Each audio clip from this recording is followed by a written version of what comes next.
કલે જાઓ તમે આગળના બે વિડીયો જોયા હોય તો તમને ખબર હશે કે આ શ્રી સોનલમાના દર્શન કર્યા પછી આપણે મઢડાથી જવાનું હતું સોમનાથ. વાત તો સહી હે. કેમ છો મિત્રો બધાને જય દ્વારકાધીશ અને જય માં Shakti. Welcome back to part 3 મઢડાથી સોમનાથ. આપણે જવું હતું મહાદેવના દર્શન કરવા માટે. ટ્રેનમાંથી આવતા રહ્યા સીધા વેરાવળ સોમનાથ મહાદેવના દર્શન કરવા માટે. ટ્રેનમાંથી સીધા જ બેસી ગયા બસમાં, કારણ કે આ બસ લઈ જાય છે મહાદેવના દર્શન કરવા માટે મંદિરે. કલે જાઓ સોમનાથ તો પહોંચી ગયા, પણ આ બાજુની વાડીઓમાં નાળિયેરી એટલી હતી ને કે વાત ન જવા દો. એક વાડી ખાલી નથી જેમાં નાળિયેરી ન હોય. મહાદેવના દર્શન કરવા આવ્યા હોય ને બે શબ્દ કેવા હોય ત્યારે જય સોમનાથ શંભુ ત્રિલોકના આધાર, જે ભક્તિથી શીશ નમાવે થાય જીવન ઉદ્ધાર. મિત્રો દર્શન મેં એકલા નથી કર્યા, તમારા તરફથી ને દર્શન કરીને અંદર મોબાઈલ અલાઉડ નતો, નકર હું તમને બતાવે. चल झूठा हमारे यहाँ ऐसा ही होता है.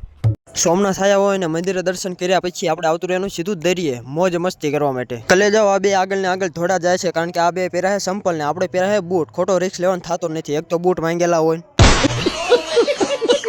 હા તો સારું હાલો કલે જાવ. આયા આવી તો મોજ કરી લેવી, અને આયા મોજ તમારા હાથની નહીં થાય. મોજ કરવી હોય ને તો તમારે પોતે આવવું પડશે. હા તો મળશું નવા વ્લોગની સાથે. ત્યાં સુધી જય દ્વારકાધીશ. મળશું સીધા રાજકોટના નવા વ્લોગની સાથે. ત્યાં સુધી ચેનલને સબસ્ક્રાઈબ કરવાનું ભૂલતા નહીં.